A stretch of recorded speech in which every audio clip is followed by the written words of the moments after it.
નમસ્કાર વિદ્યાર્થી મિત્રો, આજે આપણે આગળ ડી વિભાગના તત્વની અંદર ભૌતિક ગુણધર્મો વિશેની ચર્ચા કરવાની છે.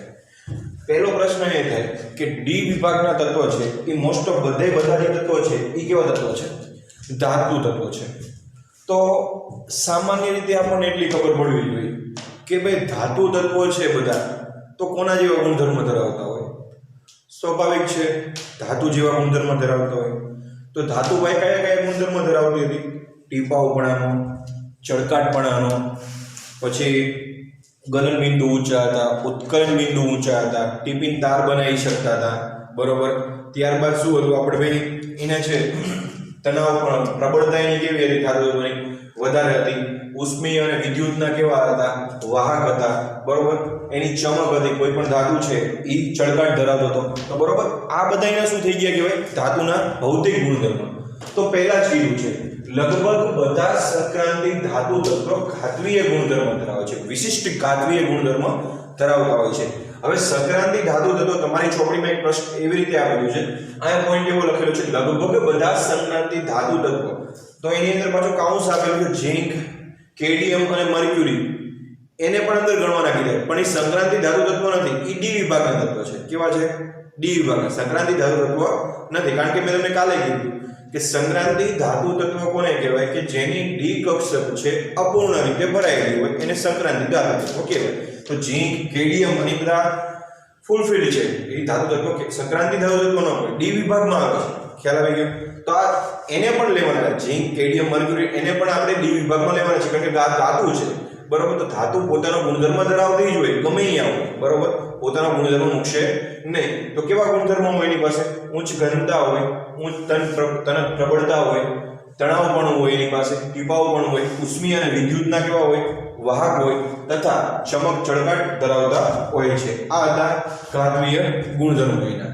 બીજી વસ્તુ કે એનું ગલન બિંદુ અને ઉત્કલન બિંદુ કેવા હોય છે? ઊંચા હોય છે. શા માટે એનું ગલન બિંદુ અને ઉત્કલન બિંદુ ધાત્વિય ગુણધર્મોના ઊંચા હોય છે? કારણ કે એમની રાસાયણિક રીતે જે બંધનમાં બંધાયેલા હોય છે એની પ્રબળતા કેવી હોય છે? ખૂબ જ મજબૂત હોય છે.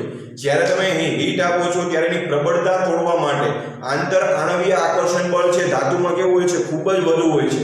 તો હવે આંતર આણવીય આકર્ષણ બળ ખૂબ જ મજબૂત હોય તો એને છૂટું કરવું હોય તો શું કરવું પડે? વધારે પડતી હીટ દેવી પડે, ઉષ્મીય ઊર્જા કેવી દેવી પડે? વધારે દેવી પડે. ત્યારે તે શું થાય?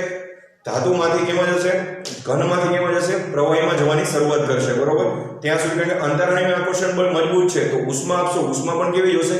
વધારે દેવી પડશે. ત્યારે ઘનમાંથી પ્રવાહી થશે. એટલા માટે આના બધા ગલન બિંદુ છે ધાતુ તત્વોના એ કેવા હોય છે? ઊંચા હોય છે. પરંતુ ઘણી જગ્યાએ એવું જોવા મળ્યું છે કે ધાતુ છે એના ગલન બિંદુ છે મેંગેનીઝ અને ટંગસ્ટન, મેંગેનીઝ અને ટંગસ્ટન સિવાય અહીંયા આગળ આપેલું સક્રાંતિ ધાતુ તત્વો અત્યંત કઠણ હોય છે અને નીચી બાષ્પશીલતા ધરાવતા હોય છે. બીજું, ઝિંક, કેડમિયમ, મર્ક્યુરી અને મેંગેનીઝ જેવા અપવાદ સિવાય એક અથવા વધારે વિશિષ્ટ ઘાતવીય બંધનો ધરાવતા હોય છે. ઘાતવીય બંધન એટલે પહેલા ચેપ્ટરમાં આપણે ભણી ગયા એસસીસી, બીસીસી, બરોબર. તો એ વસ્તુની વાત અહીંયા થતી હતી, બરોબર. ખાલી ધ્યાન આપવાનું છે, વધારે પડતું આગળ એના વિશે ચર્ચા કરવાની નથી આમાં. ત્યારબાદ સંક્રાંતિ ધાતુ અત્યંત કઠણ હોય છે અને નીચી બાષ્પશીલતા ધરાવતા હોય છે. ત્યારબાદ કીધું છે ગલન બિંદુ અને ઉત્કલન બિંદુ કેવા હોય છે? ઊંચા હોય છે. ઊંચા ગલન બિંદુનું કારણ આંતર પારિમાણવીય બંધનમાં ns ઇલેક્ટ્રોન ઉપરાંત n-1 ડી કક્ષકોમાં ઇલેક્ટ્રોનની સહભાગિતા.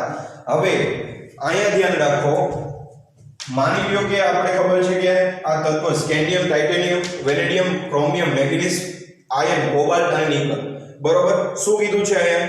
ns કક્ષામાં કઈ શું કીધું? ઊંચા ગલન બિંદુ કારણ આંતર પારિમાણવીય બંધન ns ઇલેક્ટ્રોન ઉપરાંત n-1 ઇલેક્ટ્રોનની સહભાગિતા. હવે ધ્યાન રાખજો, બધી ડી કક્ષક છે એ કેવી હશે? અપૂર્ણ હશે. કેવી હશે? પૂર્ણ રીતે ભરાયેલી હશે નહીં. આની ડી કક્ષક છે એમાં કેટલો ઇલેક્ટ્રોન હશે? 1 હશે. આની ડી કક્ષકમાં કેટલા હશે? 2 હશે. આની ડી કક્ષકમાં કેટલા હશે? 3 હશે. જ્યારે આની ડી કક્ષક છે એમાં ઇલેક્ટ્રોનની સંખ્યા કેટલી હશે? 6 હશે. કેટલી હશે? અનપેડ ડી ઇલેક્ટ્રોનની સંખ્યા છે આમાં કેટલી હશે? 5 હશે. કેટલી હશે? 5. તો હવે જેમ હવે પાછા મેંગેનીઝ છે તો મેંગેનીઝમાં કેટલા હશે? મેંગેનીઝમાં પણ ડી કક્ષકમાં કેટલા હશે? 5 હશે. આયર્નમાં કેટલા હશે? 4 હશે. કોબાલ્ટમાં કેટલા હશે? 3 હશે. નિકલમાં કેટલા હશે? નિકલમાં હશે 3 આમાં 2 હશે. આમાં કેટલા હશે? કોપરમાં અનપેર્ડ ઇલેક્ટ્રોનની સંખ્યા આપવા જ છે બરોબર. તો આમાં અનપેર્ડ ઇલેક્ટ્રોન એક જ હશે અને આમાં કેટલા હશે? 0. તો હવે આપણને ખબર છે કે ભાઈ ડી કક્ષક છે, આ બધી ડી કક્ષકના અનપેર્ડ ઇલેક્ટ્રોન લખ્યા છે. તો ડી કક્ષકમાં ક્રોમિયમ છે એની પાસે કેટલા હશે? 5 ઇલેક્ટ્રોન જ હશે. કેટલા હશે? 1 2 3 1 2 3 4 અને 5 બરોબર. ક્રોમિયમ પાસે કેટલા અનપેર્ડ ઇલેક્ટ્રોન છે? 5 જ ઇલેક્ટ્રોન છે. હવે ધ્યાન રાખો, આના પછી મેંગેનીઝ પછી જ્યારે જેમ ભરાતી જશે ત્યારે અનપેર્ડ ઇલેક્ટ્રોનની સંખ્યા કેવી થઈ જાય? ઓછી થતી જશે. હવે ઓછી થશે એનું જેટલી અનપેર ઇલેક્ટ્રોનની સંખ્યા વધારે એટલું રાસાયણિક બંધન મજબૂત. કારણ કે એની સાથે પ્રબળતાથી કોઈ પણ બીજો અણુ આવી અથવા કોઈ પણ પરમાણુ આવી એની સાથે ખૂબ જ મજબૂતાઈથી રાસાયણિક બંધન બનાવશે. કેમ? કારણ કે એક તો શું કહેવાય અર્ધપૂર્ણ કક્ષક છે. કેવી છે? સ્થાયી છે. તો સ્થાયી કક્ષકમાંથી જ્યારે કોઈ પણ બંધન બનાવશે રાસાયણિક બંધન બરોબર, એ કેવું હશે? પ્રબળ હશે, મજબૂત હશે એકદમ. તો એમાંથી ઇલેક્ટ્રોન એમાંથી છે એ બંધને તોડવો કેવો બની જશે? ખૂબ જ મુશ્કેલ બની જશે. જ્યારે બીજા બધા તત્વો છે એની એક તો ઇલેક્ટ્રોન રચના કેવી હશે? પોતે અણુ કેવો પરમાણુ કેવો હશે? અનસ્ટેબલ હશે. તો એની સાથે જ્યારે રાસાયણિક બંધન બનાવશે તો એટલું બધું મજબૂત હશે નહીં. ક્રોમિયમનું સૌથી હાઈએસ્ટ હશે કારણ કે એની પાસે સંયોજકતા ઇલેક્ટ્રોનની સંખ્યા વધારે છે. તો એ રાસાયણિક બંધ બનાવી પણ એટલા વધારે શકશે બરોબર. તો આના કારણે આ બધાયના ઉત્કલન બિંદુ કેવો હોય છે? વધારે. કારણ કે બધા પાસે અયુગ્મિત ઇલેક્ટ્રોન છે, એક અથવા એકથી વધારે, સિવાય ઝિંક બરોબર એના સિવાય. તો અહીં આગળ તમને કીધું છે ઊંચા ગલન બિંદુનું કારણ આંતર પારિમાણિક બંધનમાં ns ઇલેક્ટ્રોન ઉપરાંત n-1 ડી કક્ષક. તો n-1 ડી કક્ષક એટલે ચોથો આવર્ત છે. તો n-1 ડી કક્ષક એટલે કઈ થઈ? 4 - 1 અને d. 4 - 1 એટલે 3d. તો 3d શ્રેણીમાં કક્ષકમાં ઇલેક્ટ્રોનની સહભાગિતા. હવે કોઈ પણ અણુ પરમાણુ આની સાથે આવશે અનપેર છે તો એની સાથે કોઈ ઇલેક્ટ્રોન આવીને શું કરી નાખશે? પેર કરી નાખે. રાસાયણિક બંધન શું કરી નાખશે? બનાવી નાખશે બરોબર. તો મેંગેનીઝ અને ટંગસ્ટન ના અનિયમિત મૂલ્યો સિવાય મેંગેનીઝ અને ટંગસ્ટન આની નીચે જે આવશે ટંગસ્ટન બરોબર. મેંગેનીઝ ટંગસ્ટન સિવાય મેંગેનીઝ અને બીજા વર્ગમાં એક આવશે ટંગસ્ટન Ta બરોબર. ટંગસ્ટન છે એ ક્યાં આવશે? વેનેડિયમ નબીબિયમ અને અહીંયા આવશે ટંગસ્ટન. આના મૂલ્ય સિવાય ડી શ્રેણીમાં ડી વિભાગના તત્વોમાં મેંગેનીઝ ટંગસ્ટન સિવાય અન્ય મૂલ્ય સિવાય કોઈ પણ હરોળમાં ધાતુના ગલન બિંદુ d5 ઇલેક્ટ્રોન રચના પર મહત્તમ હોય છે. સ્કેન્ડિયમ થી ચાલુ કરશો ત્યાં સુધી d5 કુલ ઇલેક્ટ્રોન d માં કેટલા ભરાય? 10. પરંતુ જ્યાં સુધી 5 ઇલેક્ટ્રોન ડી કક્ષકમાં ભરાતા હશે ત્યાં સુધી ડી કક્ષકના જેટલા તત્વો આવતા હશે એ બધાયના ઉત્કલન બિંદુમાં શું થતું હશે? ગલન બિંદુમાં શું થતું હશે? ગલન બિંદુમાં શું થતું?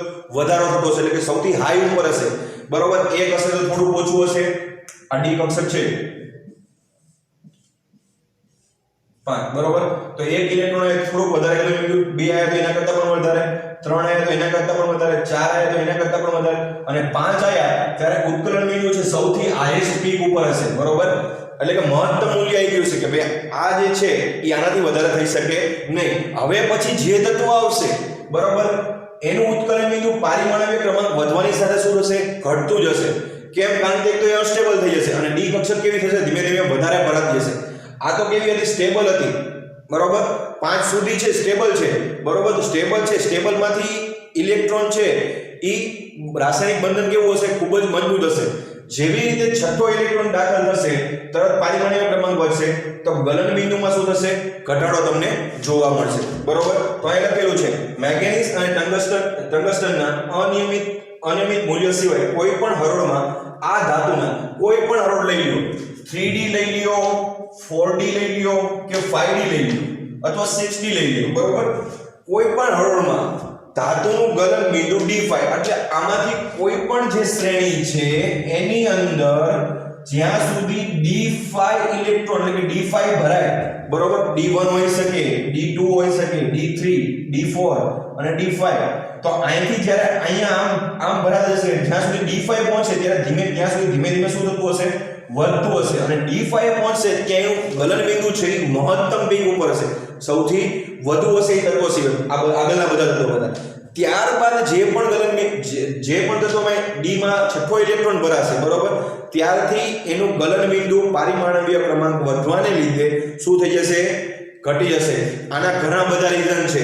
લેન્થ એનોઇડ સંકોચન, એરિયા, પરમાણુના કદનો એરિયા, આ બધા વાન ડર વાલ્સ ફોર્સ, આ બધા ઇફેક્ટના કારણે છે એ શું થતું હશે?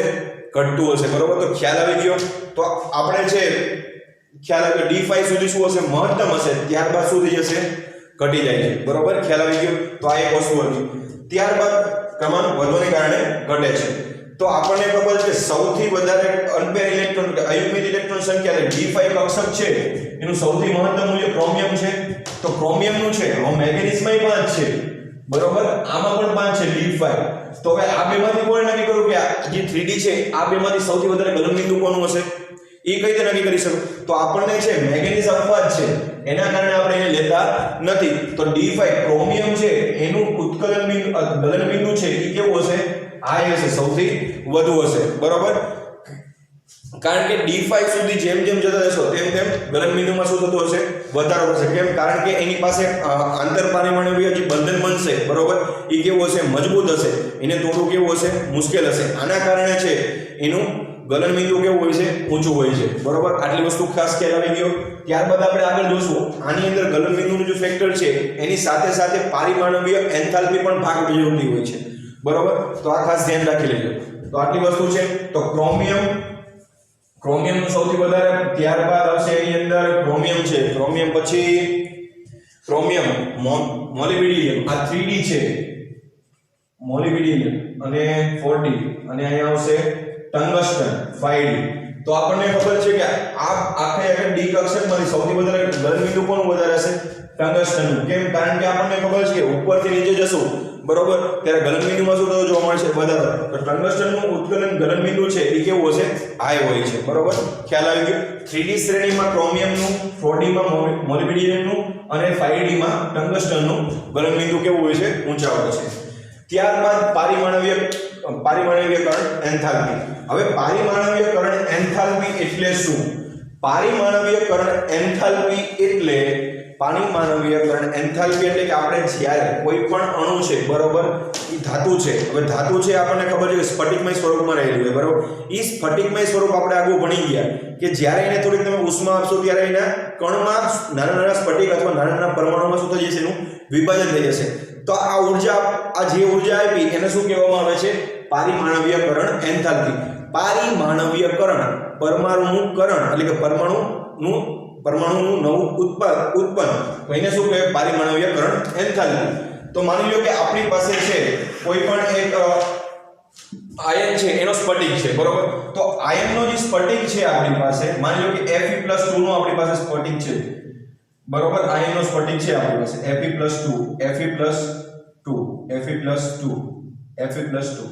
અહીંયા પ્લસ 2 ઇલેક્ટ્રોન છોડેલા છે, 2 ઇલેક્ટ્રોન.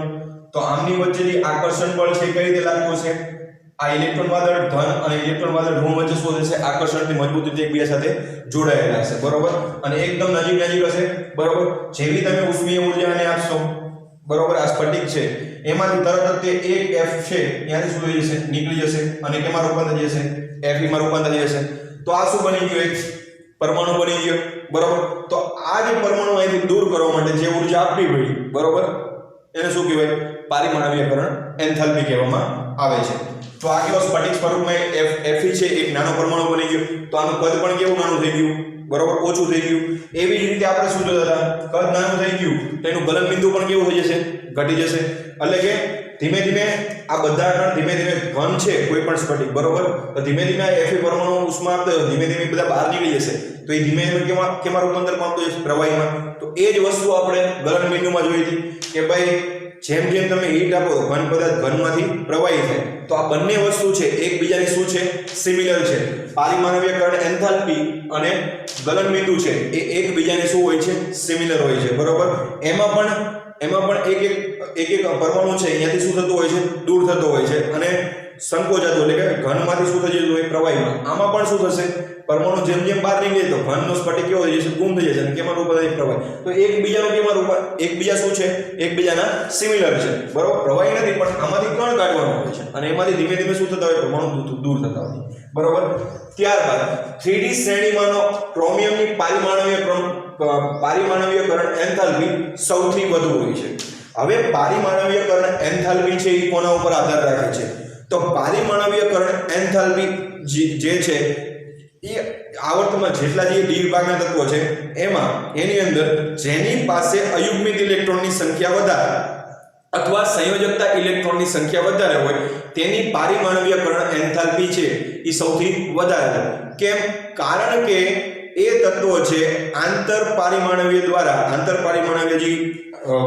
કણો છે એની સાથે બંધ બનાવે છે, સહસંયોજક બંધ છે એ બનાવતા હોય છે બધું અને મજબૂત બનાવે છે, કારણ કે જેની પાસે અયુગ્મિત ઇલેક્ટ્રોનની સંખ્યા વધારે એટલા બંધ વધારે અને એટલો જ બંધ કેવો પ્રબળ હોય છે બરોબર। જેની પાસે અયુગ્મિત ઇલેક્ટ્રોનની સંખ્યા ઓછી છે બરોબર એટલા બધા રાસાયણિક બંધન બનાવી નહીં શકે અને બંધ બનશે તો એ કેવો હશે એટલો બધો મજબૂત હશે નહીં, એટલા માટે જેની પાસે જાજામાં જાજા અયુગ્મિત ઇલેક્ટ્રોન હશે વધારેમાં વધારે એ રાસાયણિક બંધન શું બનાવશે સારી રીતે બનાવી શકશે, આંતર બરોબર બનાવી શકશે, આંતર પારિમાણવિક બંધન છે ખૂબ જ મજબૂત બનાવી શકશે। તો આના લીધે પારિમાણવિકરણ એન્થાલ્પી પણ કેવી હશે વધારે હશે। તો હવે ધ્યાન રાખો, હવે આમાં હજુ ન ખબર પડી હજુ શરૂઆત કરાવી દઉં તો આપણને ખબર છે કે આની સંયોજકતા કક્ષામાં 4s2 3d શું હશે 1 હશે। હવે d લખીશ બરોબર, આ d2 હશે 3d2 હશે, આ 3d કેવી હશે 3 ભરાતી હશે, આ 3d કઈ હશે 5 હશે કારણ કે આમાં 4s માં કેટલો હશે 1 હશે બરોબર, આ પણ 3d 5 હશે 4s2 હશે। હવે અહીંયા શું આવશે 3d કઈ હશે 4 આવશે 3d 4, અહીંયા 3d 3 3d 2 3d 1 બરોબર અને અહીંયા શું આવશે 3d 10 બરોબર। તો હવે અહીં ધ્યાન રાખજો અયુગ્મિત ઇલેક્ટ્રોનની સંખ્યા હું તમને કહું તો કેટલી છે, આની પાસે 1 આની પાસે 2 આની પાસે 3 આની પાસે 5 આની પાસે કેટલી 5 આની પાસે 5 આની પાસે 4 આની પાસે 3 2 1 અને 0। તો અયુગ્મિત ઇલેક્ટ્રોન છે એ કોની પાસે વધારે છે 3d પાસે, કારણ કે આની 4s માં પણ કેટલો હશે 1 હશે બરોબર, 4s માં 1 હશે એટલે કુલ ઇલેક્ટ્રોન કેટલા થયા આની પાસે અયુગ્મિત ઇલેક્ટ્રોન 6 થયા બરોબર। હવે 6 અયુગ્મિત ઇલેક્ટ્રોન થયા આની પાસે, તો આખામાં જોઈ લો સૌથી અયુગ્મિત ઇલેક્ટ્રોનની સંખ્યા કોની વધારે આની વધારે। હવે 6 અનપેર ઇલેક્ટ્રોનો હોય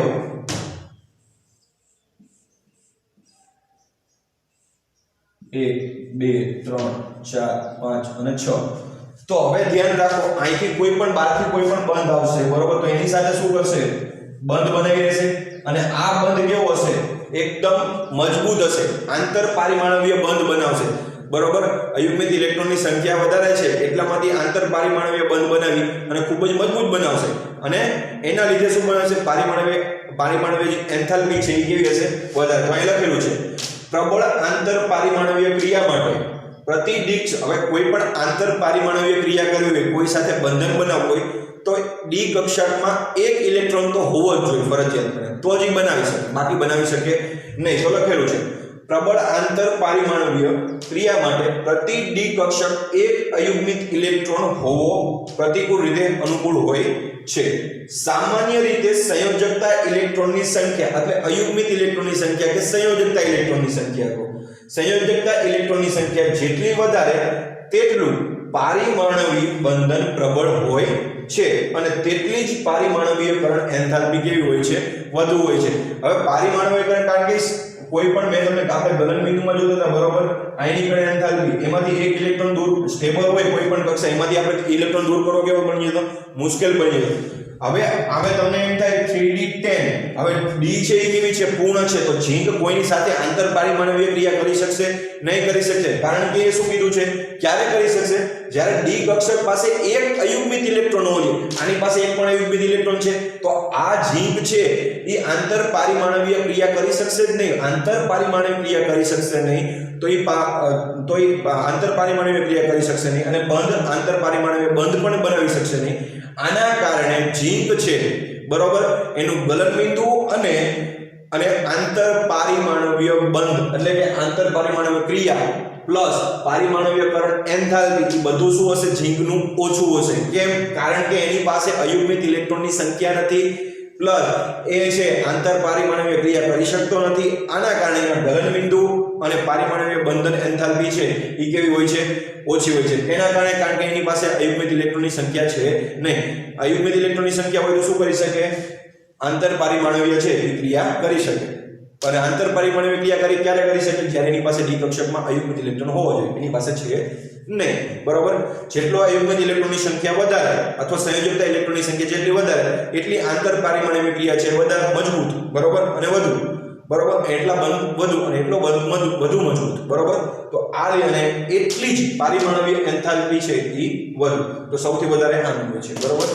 તો અહીંયા આપણો ટોપિક છે એ પૂરો કરવામાં અહીંયા આવે છે બરોબર તો ખાસ ધ્યાનથી લઈને જોઈ લ્યો હવે આંતર પારિમાણવીય છે એનું એક્સપેરિમેન્ટલી જ્યારે જોવામાં આવ્યું પારિમાણવીયકરણ એન્થાલ્પી 3D 4D અને 5D શ્રેણીમાં જ્યારે જોવામાં આવ્યું ત્યારે 3D શ્રેણીની પારિમાણવીયકરણ એન્થાલ્પી છે એ સૌથી હાઈ છે બરોબર બધા કરતા વધારે હોય છે એટલે કે 3D સૌથી વધારે 4D એના પછી ઓછી અને 5D ની સૌથી પારિમાણવીયકરણ એન્થાલ્પી હોય છે કારણ કે ડાઉન ધ ગ્રુપ આપણે જવી છે બરોબર તો શું થાય છે પારિમાણવીયકરણ એન્થાલ્પી ઘટતી હોય છે તો 3D ની સૌથી વધુ હોય છે અને 5D ની સૌથી ઓછી હોય છે તો આ ગ્રાફ દર્શાવેલો છે તમે જોઈ શકો છો બરોબર આ ટોચ ઉપર જે છે અહીંયા ક્રોમિયમ છે બરોબર ખ્યાલ આવી ગયો અહીંયા હશે ક્રોમિયમ બરોબર અહીંયા હશે ક્રોમિયમ બરોબર ક્રોમિયમની સૌથી વધુ હોય છે ખ્યાલ આવી ગયો આ 3D શ્રેણી પારિમાણવીયકરણ એન્થાલ્પીનો ચાર્ટ છે પારિમાણ્ય ક્રમાંક વધશે અને આ શું છે પારિમાણવીયકરણ એન્થાલ્પી તો આટલું વસ્તુ ધ્યાનથી જોઈ લેજો